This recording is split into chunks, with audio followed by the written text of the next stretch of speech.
Good evening, everybody, and welcome to another episode of The Guys Who Stare at Stats.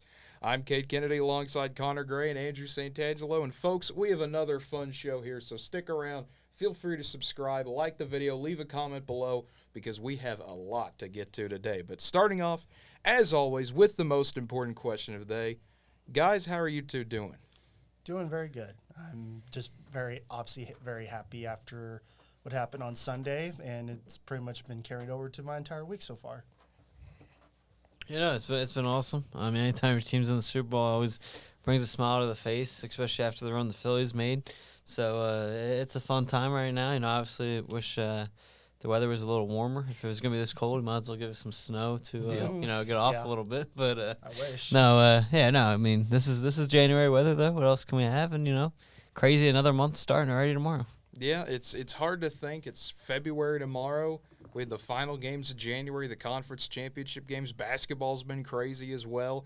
We'll get to all of that today. It's a giant episode here again, but we've got to get started with the NFC championship game. San Francisco taking on Philadelphia. The big story, obviously, Brock Purdy getting hurt first drive of the game. Josh Johnson coming in to replace him. And anytime you get down to a fourth-string quarterback, it doesn't matter how good as you are as a complete unit, something's going to break down eventually. And Philadelphia able to capitalize there in a 31-7 beatdown of the Niners to go to the Super Bowl. I'll let the Philly fan go. Yeah, I mean, this game was over pretty quick. I think San Francisco went long. I think Shanahan called a pretty bad game. I think there's a lot to put on his shoulders. I think we found out. I always thought he was a little overrated. I mean, anyone knows. I've talked about on the show how it was never a belief in the 49ers team. And they kept finding ways to win, credit to them. But at some point, that luck runs out, a tough road matchup. Obviously, you don't, wish an injury. But, if you would have told me that the 49ers were lining up their backup tight end against Haason Reddick, who's number 2 in the NFL in sacks this year with 17, I think anybody would have predicted that matchup was not going to go well. But for some reason, that's what San Francisco had on that play where Reddick gets to Brock and he forces the fumble. Unfortunately, it led to an injury. But, that matchup didn't change then. A few series later, they, for some reason, kept the backup tight end in there. And then Reddick drills Johnson, and then he goes down with an unfortunate injury. So, again, obviously, you don't wish an injury upon anyone, but, I question Shanahan there. One, why did you even have that matchup to begin with? And then two, why didn't you adjust and have maybe a different lineman on him or something there? One of the best defenders in the league this year. Just took advantage of a bad matchup. And then, this is a weird game overall. Once once Johnson left the game, the Eagles were up 14-7, then 21-7 after his fumble. And it was you could just tell the Eagles kind of relaxed. They just ran the ball a lot, and they even called the normal offense, and it was just an odd game because I think everyone knew this game was over. So I think the Eagles just kind of went into the second half with, let's just get out of here healthy. Yeah, pretty much that's how it was. I think if Brock doesn't have that injury, it's at least a more competitive game. But Eagles, they were playing, they were going to win that game.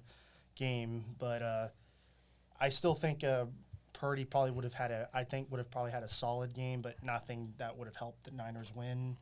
And just obviously when went down to Johnson, the play calling got off, and then when he had to throw Purdy back, Purdy basically couldn't throw the football because he obviously found out he hurt his UCL or whatever. I think that's what it was called. Yeah, it was UCL. Yep. Yeah. So there was just nothing that they could have done. So basically it was just them doing sweeps, doing just whatever they could do to move the football that was just ineffective. When your quarterback can't throw the football, you're one-dimensional, and all the Eagles have to do is just stop the run, and that's all they had to do. And Jalen didn't really have to do much of anything. The Niners' defense held out as long as they could while they had a deadlock at 7-7, and then Eagles just took off from there. So. Yeah, and that's credit to the Eagles' offensive line. That's where the Eagles won the game. You look at the drives. They went for a 14-play drive, took off 6 minutes, led to a rushing touchdown. Then they took – I think it was 11-play drive, took another 5 minutes off.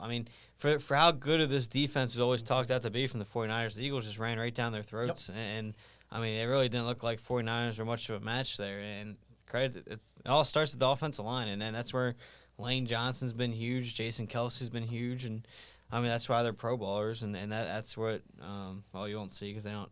Pro Bowlers never participate when in the Super Bowl, so I mean you really won't see that this weekend. Which I mean it's a flag football game anyway, so I don't know how entertaining that's going to be to begin with. But no, I mean this.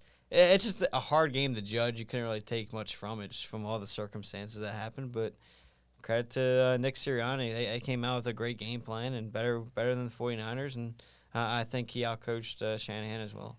Oh, he definitely did. Yeah, this was one of those where, Connor, you mentioned it, San Francisco being one-dimensional. I wouldn't even say they're one-dimensional. It felt more like half-dimensional.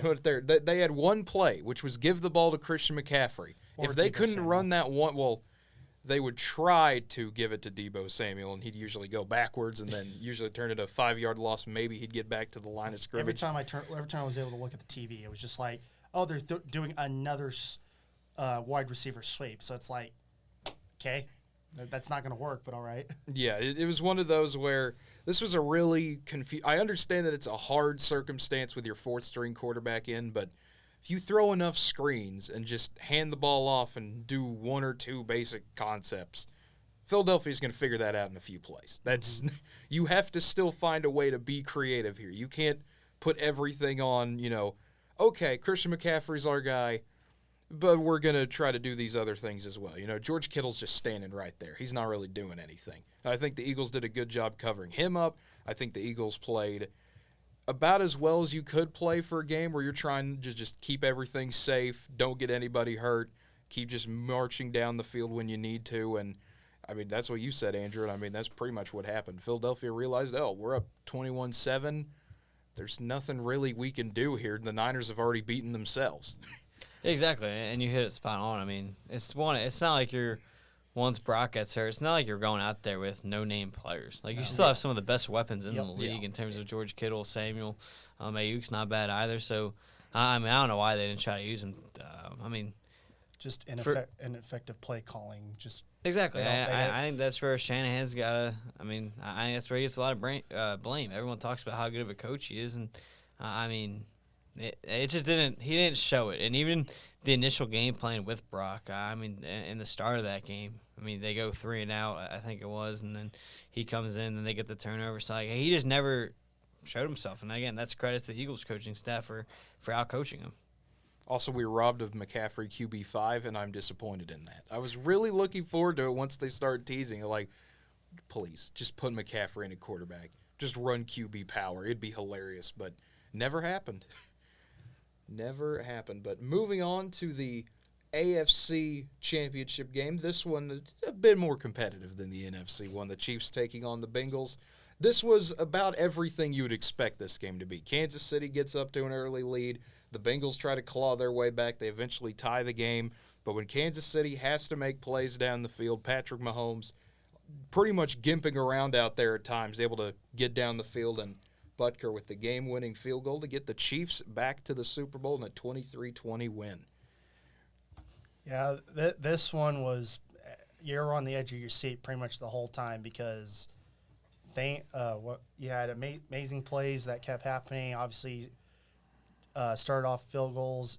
Kansas City up 6-0. Bengals get a field goal of their own. You're up. Then Chiefs get a huge touchdown to Kelsey. Then Bengals pretty much down by 7 at the half.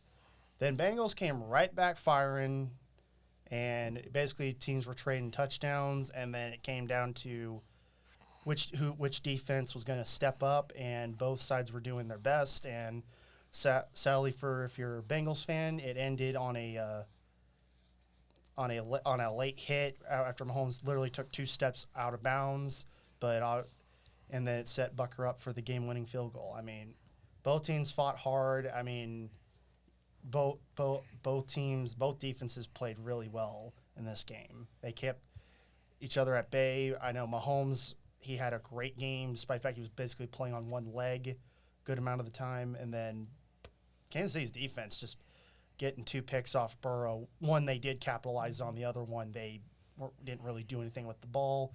And then this is one where a lot of uproar with terrible officiating. I'm like, there was bad officiating throughout the game, but the fact that people want to say the game was somehow rigged is just complete idiocy at this point. Yeah, I think the better team won here with better players. The better coach won. He outcoached Taylor here and Andy Reid. I mean, is the game rigged? No, but I get where people are coming from. I mean, there was some calls there, since you mentioned it, especially the extra third down. I think that's what gets everybody mad. That leads to the penalty there, giving the Chiefs the first down. So that obviously did not make fans happy, as it should have went to Cincinnati. Again, I'm not saying it's rigged. I'm just saying I understand where people are coming from. Well, I can understand the anger, but the issue was you had a ref that was running in, blowing a whistle that people just did not hear, and they literally show a replay of a ref running right in there to try to stop the play, and that's why they redid the down, even though shouldn't have amounted to anything. It ended up being a hold that gave Kansas City an extra 3 downs that they did nothing with the ball with. So obviously that's one where I will probably agree that should never have happened, but it did. As everyone, including Kansas City, was baffled because they're like, "Wait, what just happened?" So that's not something that's really that's just something that they should have fixed before the play ever went off, but they never did it. So it's just one of those things where just like a lot of the things that people you have people that were like telling like Cincinnati just did not win. They weren't the better team. They lost to a better team in Kansas City, which, like you said, but you have ones that are still trying to make excuses for why the Bengals lost on that. Well, and those are the trolls out there. They don't care who won the game. They're gonna troll people to get people to come at them on social media. That's just what they're there. And also, that's just what they're doing. And people are also at a point where they believe that the NFL is trying to make Kansas City the next dynasty. If they wanted to do that, they would have done that a while ago. Yeah. They wouldn't have let them. Yeah, it's like, first of all, they would have done that last year. Since that, if it came down to they wanted the Chiefs so badly, Chiefs would have made the Super Bowl almost every year. Would have went last year. Instead, they didn't. Cincinnati did. So it's one of those things where it's like you can't just go from it was a fair game, which Chiefs will admit, yeah, we lost that game last year, to all of a sudden it's now rigged. That makes no sense. It's just one of those things where people wanted a certain team to win and it didn't happen. But it was one heck of a game. I'll just give it that. It was a great game by both teams. Burrow, when it mattered, he was clutch when you needed him to, but just wasn't clutch enough. The offense just made too many mistakes. Defense gave up just enough where Kansas City was able to capitalize, and it was just a great game. Yeah, to me, I mean, the big issue of the night for the Bengals was, once again, the offensive line. When you're running on empty there again, when it comes to injuries and depth and all of that, Kansas City was able to get to Burrow at times just seemingly whenever they wanted to. And you're always going to be fighting an uphill battle when you can't get out of your own way. Joe Burrow should not be your leading rusher. Like, that says it all. That says it all about how bad the offensive line was, to your point. Yeah, and one thing, that championship game was the first time Chris Jones ever got a sack in the playoffs, and he got 2 of them. I know it came against a Bengals offense that was really, really banged up, but still, I'm happy for Chris Jones to finally get over that hump of not getting a sack. Yeah, and then Valdez-Scantling, he had a pretty good game for the Chiefs. I mean, 6 catches for 116. He had a pretty good game. I thought it was an interesting strategy by Andy Reid to kind of have Kelsey out there, but with his back issue, you didn't want to use him too much. Well, that eventually wasn't a problem. Kelsey was still able to get wide open whenever he needed to. Mm-hmm. That's just what happens in Kansas City's offense. I mean, it's like Kelsey throughout the whole season has been the best receiver for that offense, and yet people seem to always forget to cover him. Well, they put Eli Apple on him, and that made no sense to me. It was like, okay, why are you putting Eli Apple one-on-one with Travis Kelce? Why? Why would you do that? They fell for Eli Apple's tweets. Yeah, I guess so. Talking all the smack before the game, they bought into it. I guess so. all that talk from Cincinnati fans, especially the mayor, suck it. Yeah, well, we'll have to see. It's Eagles Chiefs in the Super Bowl, so Oh, the salt is going to be really. It's not like we have an Eagles and Chiefs fan on this show or anything. It's not like we're gonna. Don't worry, we'll get there. we'll get there next week when we actually talk about the game. But we've got some news to talk about, because as of about 2 hours ago now, Sean Payton will officially be the next head coach of the Denver Broncos. The Broncos trading their first-round pick this year, the 29th overall, and a future second-round pick, next year's second-round pick indeed, for the Saints' third-round pick and Sean Payton. And the Broncos intend to throw just about all the money they can at him to keep him there. And it's going to be interesting because Denver is a situation that is rough right now. And, I mean, if you've watched any Broncos game this year, any quarter of Broncos football this year, you could figure out that it's a pretty rough situation, but we'll see if Sean Payton can turn it around or not. I will say Denver actually could play well against Kansas City. The offense could get something going, but I will say for this one, it definitely you got a head coach that will hopefully bring some stability to the situation, and hopefully, if you're a Broncos fan, can help them at least be competitive. I mean, I know injuries was definitely a big thing, and obviously a lot of issues from head coach and Russell Wilson just severely underperforming especially compared to what his contract is. So it's one of those things where you got to hope that things will just get better if you're a Broncos fan. Yeah, my initial thoughts here, I mean, the Broncos are throwing out a prayer that Payton can fix Russell Wilson because they know it's the last hope after trading everything for Wilson and everything. But, I mean, my first initial thoughts are Saints run away with a huge win here in this trade. They don't have a first-round pick this year as they already gave it to the Eagles. So how do they make up for it? They somehow get a first pick. I don't know what Denver's doing here. I mean, the Saints have absolutely no leverage. Like, this is a coach that retired. They already have a coach, so he's not going to go back to the Saints. I don't know why you're giving up a first-round pick here. I get you're probably competing against other teams, but for a team that was that bad last year, and, I mean, you have a lot of holes to fix outside of just Russell Wilson. And you're right, Connor, about the injuries, but it goes beyond that. I mean, you're giving up a first and a second-round pick. I mean, that's surprising to me that you had to give up that much for a guy who is retired and a guy who's not going to coach the Saints. It was either he's going to stay retired or – I mean, I don't know. I feel like you could have got something better out of it than giving up a first and a second-round pick. Yeah, I agree with that. So, again, I think it's a prayer here for the Broncos that he's able to come in, fix Wilson. They can stay healthy next year, and they can move on from there. But, I mean, this was a little bit of a head-scratcher on Denver's standpoint in my eyes. But, I mean, we'll see. I mean, we'll see what he's able to do.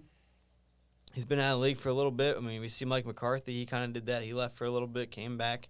He still hasn't been able to win the big game, kind of with how the game's changed. So we'll see what Sean Payton's able to do. But even his last few years with the Saints, you kind of saw his, I don't want to call it greatness run out, but you saw his teams kind of die down a little bit there toward the end of his career. So I'm interested to see how this works out. I am too. To me, this is one of those that almost feels like Denver was getting desperate to me. Yeah. When you have to start using your first-round pick as bait to try to get something out there. There were, multiple rumors Denver's going to try to go after, maybe Jim Harbaugh, maybe try to get some other guy. They're trying to find any person they can. And they finally decide, okay, let's pull the trigger and see if we can get Sean Payton. And the Saints were able to turn a no-leverage situation into something they had control over. So I think the Saints deserve some credit here. Well, when you're working with a team that basically just showed that it was so desperate for anything, you can literally just seem like ask for anything. So that's something where that's horrible job on Denver, but good job for the Saints for playing up that desperation that they could get out of it. Yeah, I mean, it was a good job by the Saints, turning nothing into something somehow. And the other head coaching hire of the day, as DeMeco Ryans, who's the defensive coordinator of the 49ers, is now the new head coach of the Houston Texans. So, obviously, a bit of good news for Houston, hopefully for Texans fans. They're desperate out here. This is a team that, I mean, you're just trying to get back to being competitive again. You had the 3-win season this year, and this is going to be an interesting situation, I think. This could be one of those big-time moves, or it could absolutely be another failure. We'll just have to wait and see. Yeah, I love this chance of DeMeco Ryans. He was a fantastic player, played a long time at Houston, played most of his career there. He's been very successful in the D.C. spots there with the 49ers. So I think this is a great move for Houston. I mean, not that it really matters for coaches. Obviously, since you get some fire, then some guaranteed money. But the 6 years kind of like raised my eyes a little bit just because he's never been a head coach before. So that seemed like a lot for a first-time head coach. But again, I don't think really in the long run the years matter a whole lot. But no, I think this is a phenomenal hire here for the Texans. Especially with you're not. I mean, it's always tough to find one of the better coaches out there when you have a situation like Houston where you were that bad. I mean, it's not like you're taking over like. Listen, I love Doug Pearson, obviously, but also him taking over a Jaguars team with Trevor Lawrence already there. That probably helps him out a little bit. D'Amico Ryans is not taking a team over here with the franchise quarterback already there and some weapons. So we'll see what he's able to do with that Houston team. Obviously, they have the second overall pick. There's rumors they're trying to trade for the first overall pick. I wouldn't if I was them. I mean, no, because you're where you're positioned at, you can literally just have the quarterback you need to fall right in your lap because Chicago is not desperate for a quarterback because they already have their guy. The only thing they would need is to either trade down to get a bunch of picks for so they can pick up more skill and players for whether it be for the offense or defense, or just sit on it. And but Chicago holds all the hands, and Texans do not need to do anything. Yeah, they're just worried the team's going to trade up for Chicago and take the quarterback that they so believe. I just don't think there's a big difference between Bryce Young and C.J. Stroud. No, there's not. I think you could go fine with either one of them. So I don't. That's where I am. I mean, I think the Chicago Bears will not pick first overall. It's a matter if another team jumps them. That's what Houston's scared of, in my opinion. But no, again, I think D'Amico Ryans was one of the best candidates out there. And I think that's a great hire here for Houston, and hopefully he can change that team back. And that's what I'm thinking. I think this is a good hire for the Texans. Like you said, Andrew, the main thing that worries me is that 6-year deal because you don't want to get stuck in a perpetual mediocrity where you get in that situation of, okay, if you go 7-10 or 7-10 back-to-back years or something like that, then you got to start worrying about where do you want to be. But I think this is a good hire for them. I'm just a bit worried for their future, I guess is the best way to put it. Yeah, I always say 3 to 4 years, I think, for a first-year head coach is perfect because you probably take about 2 years to fully get the team you want. Then you get a third year kind of growing, and then the fourth is where, okay, here's your make-or-break year, and then your contract's kind of expired. But I guess the situation with Houston, you might have to give him 3 years to get the team he wants, and then the fourth and fifth year there. But no, that's always where I'm at. Is I think it takes you 2 or 3 to kind of bring in the full team you want, which especially in college, obviously NFL is a little different because if you have the money, you can go out and buy every free agent if they're willing to go to you. But yeah, we'll see how that goes. We absolutely will. But speaking of college, you brought it up, Andrew. That's the next thing to get to here. Not college football, but college basketball. We haven't done one of these in a little bit. It's been about a whole year since we've talked about the AP Top 25 in men's basketball. And sitting right at top, number 1, the Boilermakers. Unanimous. All 62 votes going to Purdue, and for good reason. The Boilermakers have been able to do just about everything you expect from a team that wants to play for a national title this year. Zach Edey, yes, he's tall. We all know that. He's 7'4", but he's more than just a tall guy out there on the court. He can do just about anything you need him to do in that paint area and go to work. But it's been such a fun season so far for Purdue to watch. Tennessee's number 2, Houston number 3, Alabama falling to 4, and Arizona number 5 to round out the top 5 there. Virginia, K-State, Kansas, UCLA, and Texas rounds out the top 10. Yeah, I think Purdue, without question, has been the best team in college basketball, and I think they continue to prove it with the talent around them. I think everything else, even if you want to go as far as the March Madness, I think it's all up for grabs. But I think if you had to pick one right now, Purdue's the best team. And then outside of that, I think you could throw the rest of that probably top 5 or 6 into a hat and pick from there on where you want to seed them. I think without question the Big 12 has been the best conference top to bottom. Overall, I don't think there's much argument around there. But, no, it's been a fun year of college basketball already, and it's only going to get better as we go on. And I will say this, way to mess it up tonight, college basketball. You have a top 10 matchup, 7 and 8 going at it tonight, a rematch of 2 big-time state rivals in Kansas State and Kansas. But, hey, let's put that game on ESPN+. I mean, good job. Well, they got to show Kentucky Ole Miss, Andrew. They have the rights to that. ESPN Plus has the rights to the Big 12, so that's why that gets shafted there, even though, it's a top 10 matchup. No, I know. And I think that's one where you got to call an audible, in my opinion, on that, but it's what it is. One thing that makes really not a lot of sense to me why Alabama only dropped 2 spots, by fact, They got basically almost blown up by 30 points by Oklahoma. Sir, they were up 32. I will listen. We were the best 9-loss team in America. I mean, Alabama's a really good team. Like, They are. If before that game, you could argue they were almost the best team. I mean, they are playing very good basketball. They're in a tough SEC conference. One loss, you're not going to drop them down. I mean, they got tougher road than Arizona, Virginia, and them. So I mean, now for granted, yes, I would agree that Alabama prior to that game was one of the better teams in the country. But I'm like, if you're one of the better teams in the country, you don't get lambasted by that many points. So that's one where they should have at least dropped a couple more spots, not only 2. That's where my gripe was. I just don't think the other teams behind them are better than that. I mean, it's not like they got 6 losses. I mean, they got just as many losses. And, I mean, yeah, everyone has a bad night. I mean, I know I'm going to just pull from some of my favorite teams, but I know Villanova, when they won the championship, they got blown out to Gonzaga in the regular season. Cade, I know you know OU blew them out in the regular season. I forget what tournament that was. That was one of those. Pearl Harbor Invitational. Yeah, that's what it was. Yeah. So, I mean, to me, it was just a bad night for Alabama. I didn't expect them to drop too much. I mean, they got some good wins on their schedule already. Yeah, and that's one of the things in college basketball that I find funny, so different from college football. You know, you can lose 4 or 5 games. It doesn't matter. It's not like football where you have to win every single game. As long as you have that good strength of schedule, you know, like Alabama did. You can go be down 32 with 2 minutes left and get absolutely blown up in Norman, and it's not really going to change a whole lot. It is interesting, though. It is a fun topic. And then look at the rest of the top 25. Baylor at 11, Gonzaga 12, Iowa State 13. Marquette, they're the high risers of this season. I mean, no one really talking about Marquette when this season got underway. Here they are at 14. TCU 15, Xavier 16, Providence 17, St. Mary's up to 18, and Florida Atlantic, the real kind of underdog story of the year, both the Owls and Charleston as well. But Florida Atlantic at 19, Clemson at 20, Indiana 21, San Diego State 22, Miami falls to 23, UConn falls to 24, and Auburn nearly falls out, but they stay in at number 25. Yeah, I think out of this group, the most fun team here is Baylor. I mean, teams struggled a little bit once conference play got going, a little bit before conference, has really turned it on. They're back. They're healthy. They got most of their guys back now, and they've really flipped the switch, and they got a great coach in Scott Drew.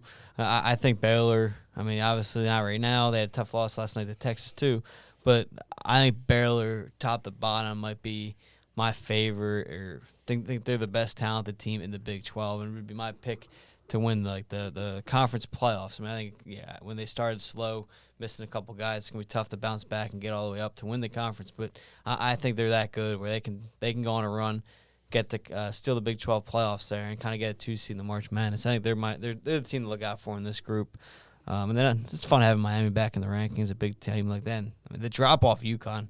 I mean, how high they had so many good wins out of conference. They get to Big East play and they just get beat up, and they're not even really missing guys. They're just losing games, and they're in jeopardy of falling out of the rankings. I mean, it's kind of crazy how quick their season turned. Yeah, and I mean, talking more on the mid-major side of things, St. Mary's at 18. That's something that the Gales have just slowly been creeping up the poll. They had the big win against BYU, able to hold on there at the end. The Gales are always a fun team to watch. They remind me of a Virginia or Wisconsin. They're not going to beat you with speed or anything like that. They'll do the opposite. You have to play almost a perfect game to beat a team like St. Mary's. It's what makes them so fun to watch.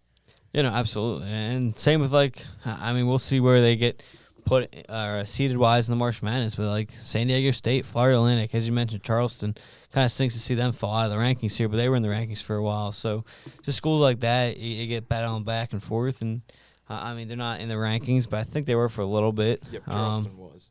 Well, Utah State, I think they're another team you've seen kind of bounce around. They went on once conference play, they lost a couple, but they can get things going and find a way to get into March Madness. They're a team that you could find, not expected to, but find a team to kind of win a couple games there. But, no, just down the stretch, it's going to be fun to watch the Big 12. I mean, it's just going to be a battle back and forth, and listen, if either one of the Oklahoma schools can go on a run down the stretch, I think one of them will sneak in the March Madness. It's up to which one, I think, at this point, who can kind of go on a hot run, and I think you find out Wednesday. I think if OSU's obviously able to sweep OU, then obviously they get the hand and advantage there. But I mean, I think that with how good the Big 12 is this year, I think you could see one of them get in with 13 losses. Like, I know it's kind of rare usually, but with how good and the Pompey rankings has the conference, if you can hang on with 12 losses in the regular season and then win one or two games in the Big 12 playoffs and then take that 13th loss to, say, a Kansas or Baylor there in that third round, I think you still sneak in there over some of those lower teams. Yeah, I mean, that's kind of the dream a lot of Big 12 people talked about. You know, the idea of maybe 8, possibly even 9 now. Texas Tech just got a big win over Iowa State yesterday.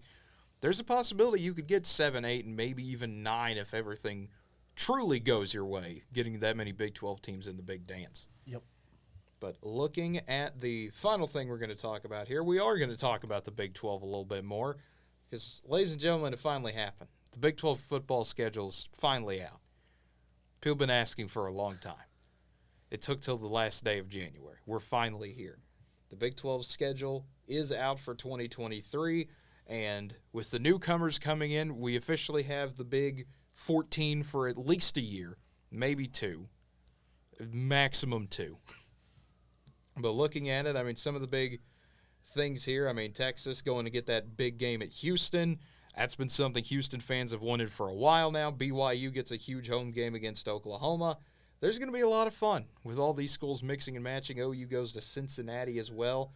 Kansas State, they've got big games as well. And one that sticks out to me, OU TCU on Black Friday this year. It'd be a return to something Oklahoma hasn't done in a long time, which would be playing a Black Friday game in Norman.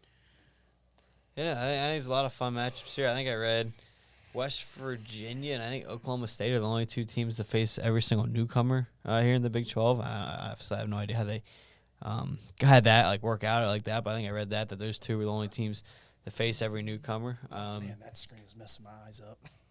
The background of the picture? No, it's just all of this. Oh, okay. All this. The background's actually fine. It's just all of this. All that's the white and gray. causing my eyes just to go all over the place.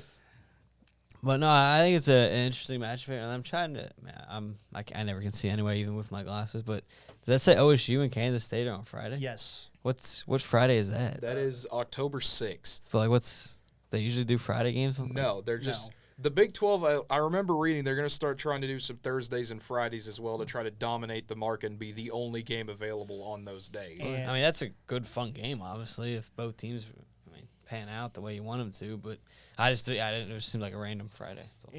I think with also something my dad mentioned, especially with the newcomers, they're used to playing the Thursday and Friday games, so inserting that into the Big 12 isn't really anything new for those teams. It's going to be something to adjust for the other teams since they usually only typically play on Saturdays for conference games. I think to do this now, you actually get the game more viewership and can dominate the market.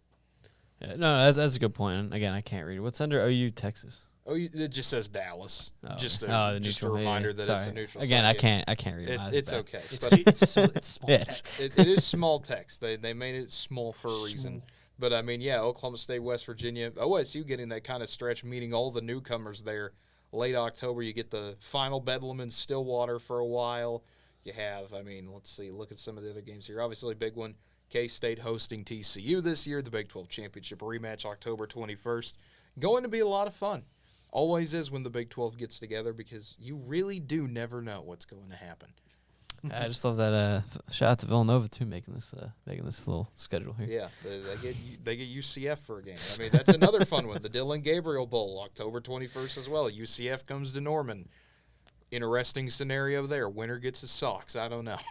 He's got a sock collection that he sells. So yeah, I think there's some fun out of conference matchups here too. Kansas State, Missouri. I know Missouri is not great like they used to be, but just on paper, that seems like a fun matchup. I think you have obviously Texas Alabama rematch. Again, depending on which Texas Tech team shows up, but Texas Oregon could be fun. Oh, the West Virginia Penn State. Yeah, so West Virginia Penn State to open the year is a sleeping match. That West Virginia Pitt game last year was awesome, so you expect that to be a fun matchup. Mm-hmm. Cincinnati Pitt, so I think it's a lot of fun. Again, obviously, like you said, Cade, the Big 12 on top of everything else, but I think there's a lot of fun ones outside the conference as well. Mm-hmm. Yep, and that will just about do it for our show tonight as we get ready to get on out of here. Any final thoughts on what has been a wild weekend? No, I mean, again, it stinks we have to wait 2 weeks for the Super Bowl. I get the Pro Bowl and everything. You want everybody to be healthy, and that's why I do that. So I don't disagree with it, but it just stinks having to wait for 2 whole weeks there before. I mean, for my Chiefs, I'm glad there's that 2 weeks because all the skill guys are basically dead. No. I'm just talking from a fan standpoint. Again. From a fan standpoint, you wanted to be here, but like for me as a Chiefs fan, I'm glad there's that 2 weeks, so at least you can hope some of those guys can at least come back. But because like Eagles are pretty much rested almost everybody in that game, so no one really got seriously hurt. While as Kansas City, almost all the main contributors got hurt within the first half. Yeah. So that's one where it's like, I'm just glad that's where it is. So where are you guys at on the Pro Bowl? Like, you guys got even tune in this weekend? No. I have never cared about the Pro Bowl in my entire life. I will watch 5 minutes of it on Disney XD for the joke that it's on Disney XD, and then I will go back to watching basketball. I mean, what about like the skills competition? Like, are you that interested at all? That's just something fun. I don't mind looking at it on the side or see the highlights for it, but otherwise, I'm not really going to watch it. I mean, reason why I just don't care for that, I quit caring for the Pro Bowls because it's not. I understand it's an all-star game. It's not supposed to be as serious, but I really wish they did treat it more like an actual football game instead of, we literally can't hit the quarterback can't be touched. So that's one of those things where it's like, can we at least treat it like somewhat of a real football game instead? Like they can be high school about it if they want to, but it's like at least try to win a game instead of just joking around like it's nothing. Especially because the players in the Super Bowl aren't playing. So hypothetically, obviously I'm not wishing an injury upon anyone, but hypothetically, if you do twist your ankle or something, you got all off season, you're gonna be fine by the time next year happens. Like unless you tear your ACL, then now it becomes a serious injury. But like a fluke injury or something small like that, you'll have plenty of time to get back for the season. Yeah, it's one of those I've never really cared about the Pro Bowl or anything that goes on about it. It's unlike any other one because at least like the 3-point contest in the NBA or a dunk contest or even the NHL doing the 3-on-3 games and skill challenges like that. Those at least happen during the season, so you want to see the best players while they're, getting ready for the playoff push. That's what it always is the signifier to me. To me, it's just, what's going on? I just want to watch the Super Bowl, man. Why are we doing this? That's how I've always felt about it. That's a fair statement. If they would move the Pro Bowl to like in between like week 9 and week 10 or something, and give the teams basically a second bye. Yeah, and give them a second bye and have those players go out and do whatever and have fun. I would be down for that. I would probably maybe consider that. As a Sunday, like, okay, let's watch all the best guys, but no one's going to do that. Yeah, it's like the NFL will never do it because everything's got to be on schedule. Yeah. They're dead set in their ways. You have to play the whole season, and you have the Pro Bowl that no one really cares as much about. Yeah, but it's just having that gap week in the playoffs just throws everything off because you watch these two games, you get excited, you go, okay, it's we're here, we're at the well, now you gotta wait a week. Let's watch the Pro Bowl. Yeah, let's watch the Pro Bowl. No, instead just go back and watch Chiefs Bengals again or something. I don't know. Go watch a basketball game. See, you know what they'll never do, but would actually be kind of cool, is if I don't know how you'd actually schedule it, but maybe if you add a few weeks to the college season and you do the college championship this Sunday instead of the Pro Bowl, and you have that be like the big game before the Super Bowl, because that would actually be enticing. Okay, yeah, it would. I'm gonna take a week off from the NFL as they rest up, and you could still have it where because they wait like a year before the championship actually happens. Yeah. I mean, you could still go into like right before break, like winter break for games, and then have a whole winter break, and then I guess it's still a little longer than it would usually be, so that probably wouldn't work out. But I don't know. Yeah, you need something more entertaining than the Pro Bowl. Yeah, I need something that actually pique my interest, not flag football. If I wanted to see that, I could go to a field about anywhere in America on certain days. You couldn't watch Derek Carr play flag football though. Yeah, that's true. That's true. I couldn't watch Huntley play flag football. I saw the 3 AFC quarterbacks. It's just like, how is this supposed to excite me? Yeah, like I'm watching good but not great players. Like, come on, guys, play flag football. I don't know what you want me to do, NFL, because I'm not going to watch that. But anyways, as always, thank you all for tuning in. For Andrew Santangelo and Connor Gray, I'm Cade Kennedy. If you enjoyed this episode of The Guys Who Stare at Stats, feel free to once again subscribe to the channel, like the video, leave a comment down below, or follow us on Twitter, Twitch, or Instagram at NWTV7. That's NWTV7. Until next time, everybody, have a good one.